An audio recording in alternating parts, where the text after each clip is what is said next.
Kami dari kelompok 5 akan mempresentasikan hasil kerja kelompok kami dengan tema menjadikan Allah itu iblis. Nah, di sini kami akan mempresentasikan mengenai predestinasi atau kehendak bebas dari pandangan Whitefield versus Wesley. Nah, mereka merupakan tokoh penginjilan pada abad ke-18 yang berbeda pandangan tentang keselamatan. George Whitefield itu seorang tokoh yang dikenal sebagai Great Itinerant atau penginjil keliling yang agung, salah satu yang mendirikan gerakan untuk gereja Metodis. Nah, ia cenderung mengikuti ajaran Calvinisme yang menekankan predestinasi atau keselamatan sudah ditentukan atau itu merupakan keputusan Allah. Sedangkan John dan Wesley, mereka juga adalah seorang tokoh keliling atau pendeta dan teolog pendiri Metodisme. Charles dikenal sebagai penair Inquisisi. Nah, ia itu menekankan kebebasan manusia untuk respon kepada Allah. Ia cenderung mengikuti pandangan tentang Arminian, yaitu tentang manusia bertanggung jawab untuk menerima atau menolak keselamatan itu.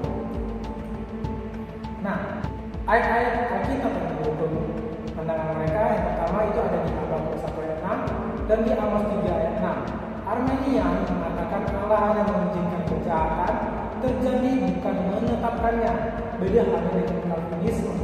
Calvinisme itu memandang lebih baik orang yang tidak diselamatkan tidak hidup, diambil dari perkataan Kristus mengenai Yudas. Jadi Arminian itu berbicara tentang kasih. Nah, di sini Pina berpendapat bahwa Allah tidak dapat meramalkan masa depan secara tepat. Nah, sama seperti tema kami tadi yang berbicara tentang menjadikan Allah itu iblis. Nah, permasalahannya ia menentang predestinasi dan kesempurnaan itu. Wesley menentang pandangannya yang menganggap menggambarkan Allah secara tidak adil dan penginjilan tidak bermakna. Maksudnya, pemberitaan itu tidak perlu untuk orang-orang pilihan. Pemberitaan itu tidak ada gunanya untuk orang-orang bukan pilihan. Nah, bahkan dengan tegas mengatakan apa yang akan Anda buktikan dengan kitab suci bahwa Allah lebih buruk daripada iblis. Nah, ciri dan doktrin yang direduksi atau disimpangkan, penekanan pada keselamatan atau soteriologi. Ayat-ayat yang mendukung dari ajaran George Wesley. Yang pertama, Roma pasal yang 8 ayat 29 sampai 30.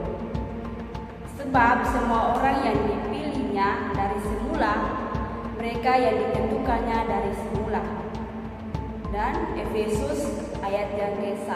Efesus pasal pertama ayat 4 sampai 5. Sebab di dalam Dia Allah telah memilih kita sebelum dunia dijadikan. Dan dalam kitab Roma pasal yang ke-9 ayat 15 sampai 16, aku akan menaruh belas kasihan kepada siapa aku mau menaruh belas kasihan, dan masih banyak. Titik tekanannya pada Allah memilih manusia sebelum dunia dijadikan. Keselamatan terjadi karena anugerah Allah, bukan usaha manusia.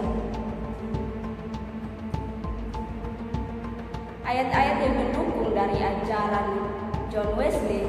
Yang pertama, Yohanes pasal yang ketiga ayat yang ke-16, karena begitu besar kasih Allah akan dunia ini. Dan yang kedua, 1 Timotius pasal yang kedua ayat 3 sampai 4, yang menghendaki supaya semua orang diselamatkan. Dan yang ketiga, Roma pasal yang ke-10 ayat 9 sampai 13, sebab setiap orang yang berseru kepada nama Tuhan akan diselamatkan. Dan masih masih banyak lagi. Titik tekanannya pada Allah memilih manusia sebelum dunia dijadikan. Keselamatan terjadi karena anugerah Allah, bukan usaha manusia. Oke teman-teman, kita akan lanjutkan bahwa masalah-masalah teologis terutama dari ajaran tersebut menurut iman Kristen ortodoksi. Satu, cara menafsirkan Alkitab yang berbeda. Yang kedua, kejaminan atau kepastian keselamatan. Yang ketiga, kasih atau hubungan Allah dan tanggapan manusia itu. Nah, kemudian ide yang kedua, bagaimana ajaran ortodoksi Kristen memahami doktrin tersebut? Nah, keselamatan dimulai dari Allah. Kalau kita lihat di Efesus 2 ayat 8 sampai yang ke-9, dan kemudian Allah menghendaki supaya semua orang, di 1 Timotius 2 ayat 3 sampai 4, dan kemudian merespon anugerah Allah, Markus 1 ayat 15. Bagaimana ajaran kontemporer atau bidat memahami doktrin yang sama? Nah, ini merupakan kekeliruan yang hanya mengambil bagian yang menurut pribadi cocok untuk ajarannya. Nah, ini terjadi karena penafsiran Alkitab yang tidak seimbang, terlalu menekankan satu aspek dan mengabaikan aspek yang lain. Nah, perbedaan mendasar antara keduanya, Whitefield menekankan kedaulatan Allah dalam pemilihan. Wesley menekankan kasih Allah bagi semua manusia. Nah, dampak teologis dan pastoral jika pandangan kontemporer diterima dalam gereja. Satu, kesalahan pahaman mengenai doktrin mana yang benar atau tidak peduli karena tidak terpilih atau melakukan sesuatu untuk terpilih. Yang kedua, tidak ada harapan bagi yang tidak terpilih atau hidup sia-sia. Yang ketiga, Alkitab tidak menjadi jawaban atas pergumulan dan pertanyaan atau iman dipertanyakan. Yang keempat, penginjilan dan kehidupan moral jemaat umum. Nah, jadi kesimpulan yang dapat kami ambil yaitu Alkitab menegaskan bahwa keselamatan berasal dari kasih karunia Allah melalui Yesus Kristus dan tanggung jawab tetap menuntut kita sebagai iman dari manusia itu sendiri. Oke, sekian dari hasil presentasi kami. Sekian dan terima kasih.